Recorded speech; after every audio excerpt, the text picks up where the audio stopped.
बिस्मिल्लाहिर्रहमानिर्रहीम। आज का टॉपिक जो है कैपेसिटर्स अरेंजमेंट कि किस तरह हम कैपेसिटर्स को अरेंज कर लेते हैं। इससे पहले कि अरेंजमेंट ऑफ कैपेसिटर कैसे है, थोड़ी सी मतलब हम कैपेसिटर पे रोशनी डालते हैं। तो कैपेसिटर्स ऐसे डिवाइस होते हैं जो कि चार्ज को टेम्परेरी तौर पर स्टोर कर लेते हैं। और फिर जो है मतलब इसमें इसकी जो कंस्ट्रक्शन है वो इस तरह की consist of two metal plates, दो मेटल प्लेट्स पर मुश्तमिल होती है। और एक पे जो है पॉजिटिव चार्ज होता है, एक पे जो है नेगेटिव चार्ज होते हैं। इसको हम बैटरी के साथ कनेक्ट कर लेते हैं, ठीक है। और जो कि सप्लाई वोल्टेज सप्लाई करती है, रेफरेंस सप्लाई सप्लाई करते हैं, वोल्टेज अप्लाई करते हैं, इसको हम वीजे रिप्रेजेंट करते हैं। फिर इसके वजह से जो चार्ज आते हैं दोनों, एक टर्मिनल जो है नेगेटिव टर्मिनल, एक प्लेट जो है negative terminal of the battery के साथ कनेक्टेड होता है, और एक प्लेट जो है positive terminal of the battery के साथ कनेक्टेड होते हैं। तो एक प्लेट्स पे जो है चलो नेगेटिव चार्ज आ गया, तो जाहिर बात है तो दूसरी प्लेट्स पे जो है because of the induction induction की वजह, क्योंकि दोनों प्लेट्स तो एक दूसरे के साथ कांटेक्ट में नहीं होती, इनके दरमियान में गैप होते हैं। तो because of the induction induction की वजह से जो है दूसरी प्लेट पे फिर नेगेटिव या पॉजिटिव पॉजिटिव चार्ज आ रहा है। तो एक प्लेट पे पॉजिटिव चार्ज, एक प्लेट पे जो है नेगेटिव चार्ज आ रहा है, ठीक है।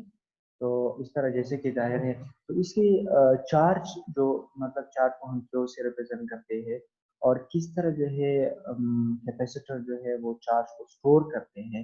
तो इसके लिए जो इक्वेशन है वो है Q is equal to C V, यानी C is the capacitance of the capacitor के कितना चार्ज स्टोर कर सकते हैं, V is the applied voltage, and Q is the charge stored on the capacitor.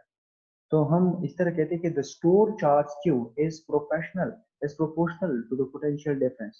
यानी जब हम चार्ज स्टोर करते हैं, आप अगर ज्यादा वोल्टेज अप्लाई करेंगे तो ज्यादा चार्ज स्टोर होगा, मतलब Q is directly proportional to voltage, ठीक है।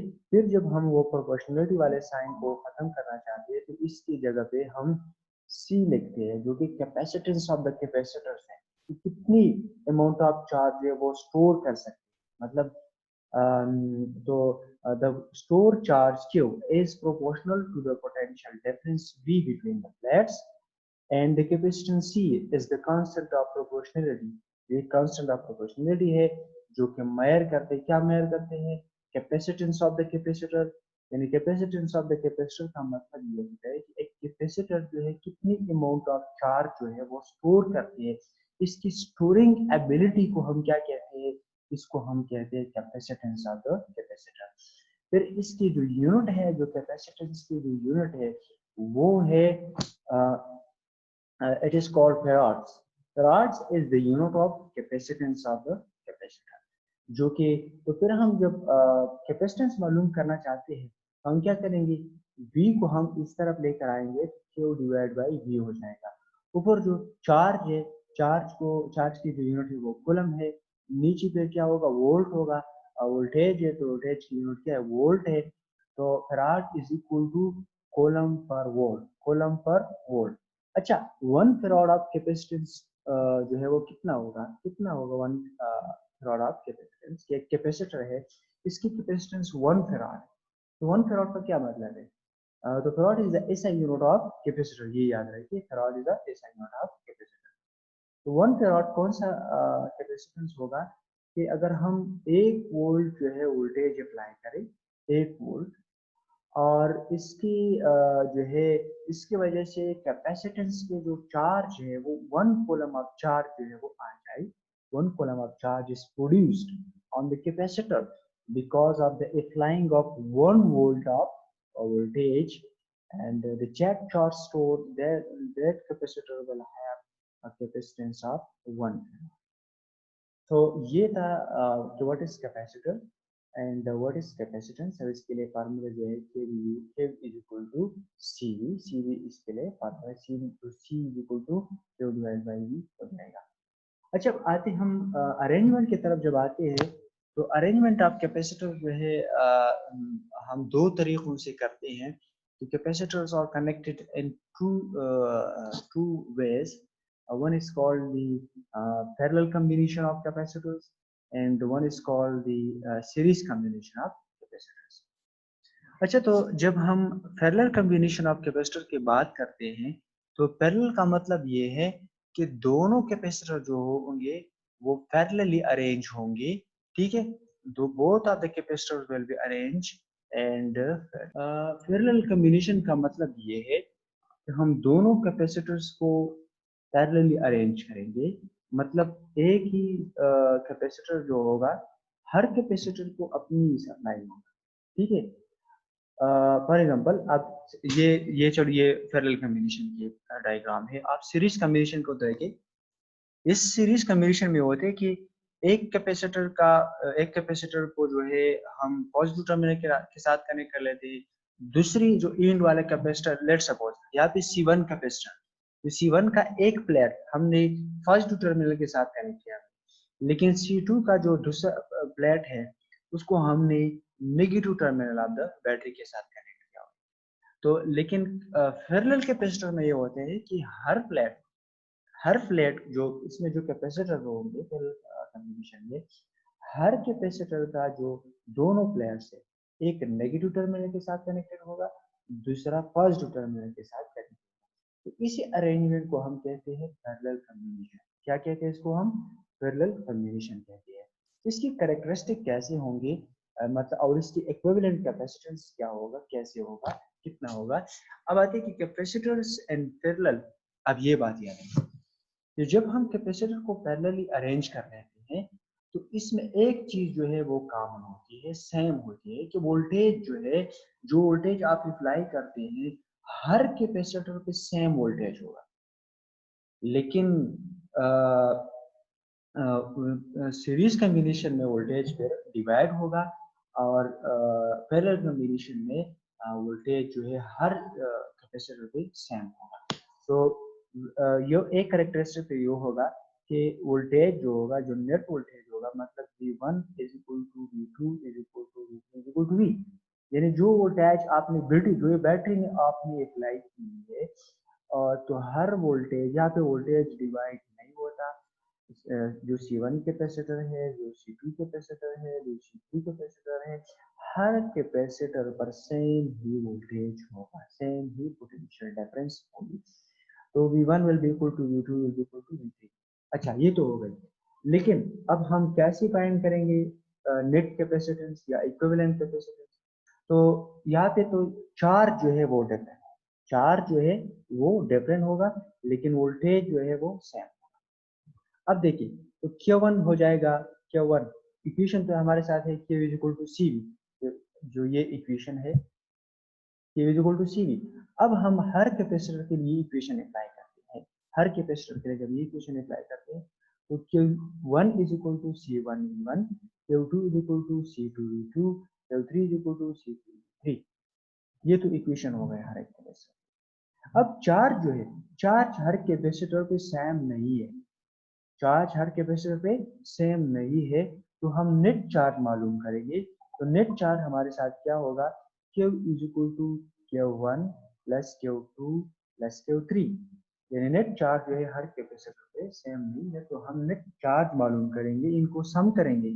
फिर हर इसमें इक्वेशन में, इसी में फिर हम वही पुट करेंगे। Q1 में हम पुट करेंगे C1 V1, Q2 में हम पुट करेंगे C2 V2, Q3 में हम पुट करेंगे C3 V3। तो हमारे साथ क्योंकि वोल्टेज तो कॉमन है, तो हम एक ही वोल्टेज लेंगे, उसकी जगह V लेंगे, एक कॉमन वोल्टेज है।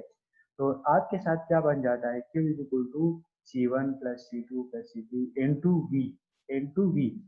अब हम इसी को इधर लेकर आते हैं, इसी वोल्टेज को लेकर आते हैं, Q डिवाइड बाई V भी हो जाएगी। तो आपके साथ जो इक्विवेलेंट कैपेसिटेंस है, या C इक्विवेलेंट मतलब C1 plus C2 plus C3, ये बन जाता है आपके साथ नेट इक्विवेलेंट कैपेसिटेंस बन जाता है।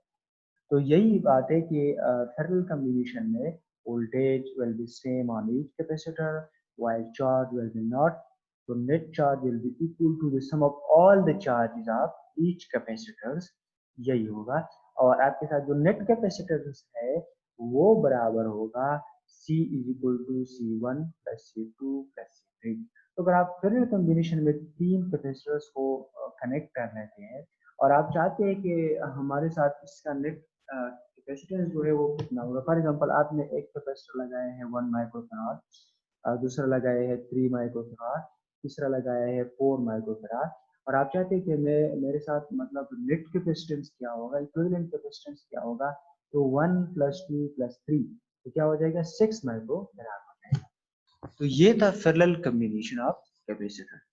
इसके बाद हम जब सीरीज कॉम्बिनेशन ऑफ कैपेसिटर की तरफ आते हैं, सीरीज कॉम्बिनेशन ऑफ कैपेसिटर, ये कहते हैं कि here we have made use of the fact that voltage is common to all the three capacitors। Voltage जो है वो कॉमन होगा तीनों कैपेसिटर का। इक्विवेलेंट कैपेसिटेंस क्या होगी, equivalent capacitance of two capacitors connected in parallel is the sum of the individual capacitor. यानी अगर आप चाहते हैं कि पैरेलल कॉम्बिनेशन में कैपेसिटर है और इक्विवेलेंट कैपेसिटेंस आप चाहते हैं, तो इन जो कैपेसिटर्स आपने कनेक्ट किए इनकी कैपेसिटेंस आप सम अप करें, ये आपके साथ बन जाएगा इक्विवेलेंट कैपेसिटेंस। इसी तरह सीरीज कॉम्बिनेशन में ये होता है कि आप कैपेसिटर्स को एक दूसरे के साथ लगाते हैं, मतलब एक कैपेसिटर का जो है एक plate negative terminal of the battery के साथ होगा, बल्कि फिर जो है दूसरे कैपेसिटर का जो प्लेट होगा वो positive terminal of the battery के साथ होगा। इसी तरह ये कॉम्बिनेशन होगी।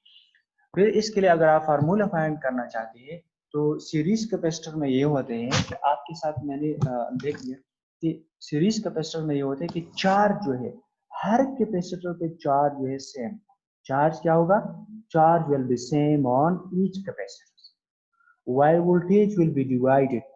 वोल्टेज जो है डिवाइड, C1 पे जो वोल्टेज होगा वो C2 पे से डिफरेंट होगा, C2 पे जो वोल्टेज है वो C3 और C1 से डिफरेंट होगा, मतलब वोल्टेज डिवाइड हो जाता है लेकिन चार्ज जो है वो सेम होता है। ठीक है, तो आपके साथ वोल्टेज जब डिवाइड होता है तो नेट वोल्टेज जो होगा वो किसके बराबर होगा, V is equal to V1 plus V2 plus V3 के बराबर होगा।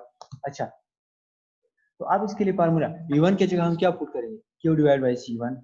ठीक है, अच्छा इधर आप देखिए, यहाँ पे आप आ जाए, अगर हम वोल्टेज मालूम करना चाहते हैं तो हम C को Q को C पे डिवाइड करेंगे, मतलब C इधर इसी तरफ आ जाएगा तो Q डिवाइड बाई C हो जाएगा। तो यहाँ पे हम हर जो है हर कैपेसिटर के लिए जो है वोल्टेज मालूम करते हैं, इनको सम करते हैं। आप देखिए V is equal to V1 plus V2 plus V3, तो V1 होगा Q divide by C1, V2 हो जाएगा Q divide by C2, V3 हो जाएगा Q डिवाइड बाई C3। तो ये आपके साथ नेट वोल्टेज के बराबर। अच्छा, आपके चार्ज तो सेम है तो हम कॉमन लेंगे, आपके साथ क्या रह जाएगा अंदर, V1 divide by C1, 1 divide by C2, 1 divide by C3। तो Q divide by C equivalent वो बराबर होगा नेट 1 ओवर, अच्छा तो ये हो जाएगा 1 ओवर C इक्विवेलेंट हो जाएगा Q डिवाइड बाई, अच्छा ये आप देखिए हमने Q कॉमन ले ली, ठीक है, तो Q हम इधर लेकर आएंगे तो V divide by Q is equal to 1 over C1। आप देखिए ये हम उल्टा करेंगे, जब आप इधर आप देख सकते हैं इस इक्वेशन की तरफ आ जाए आपको, इधर आप देखिए, चलो V is equal to Q divide by C।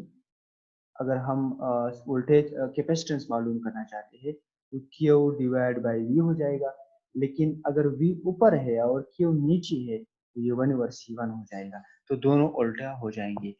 तो आपके साथ जो नेट कैपेसिटेंस है, नेट कैपेसिटेंस या इक्विवेलेंट कैपेसिटेंस ऑफ सीरीज जो है वो ये है कि 1 ओवर C इक्विवेलेंट, मतलब आपने 4 या 3 कैपेसिटर को कनेक्ट की है एक दूसरे के साथ, सीरीज कॉम्बिनेशन में अरेंज की हुई है, और आप फाइंड करना चाहते हैं कि नेट कैपेसिटेंस क्या होगा, इक्विवेलेंट कैपेसिटेंस क्या है। तो इक्विवेलेंट कैपेसिटेंस का फार्मूला यही है कि 1 over C equivalent is equal to 1 over C1 plus 1 over C2 plus 1 over C3 and so on. तो नेट कैपेसिटेंस जो है आपके साथ फिर यहाँ पे कम हो जाता है।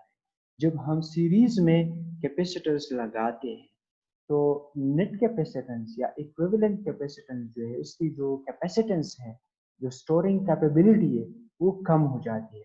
लेकिन अगर आप पैरेलल कॉम्बिनेशन में लगाते हैं, पैरेलल कॉम्बिनेशन में आप कैपेसिटर्स को लगा लेते हैं, कनेक्ट कर लेते हैं एक दूसरे के साथ, तो आपके साथ जो इक्विवेलेंट कैपेसिटेंस है ऑफ द कैपेसिटर्स, वो जो है बढ़ जाता है। ठीक है, तो ये था how to what is the combination of capacitors. One is the parallel combination and one is the series combination. Ji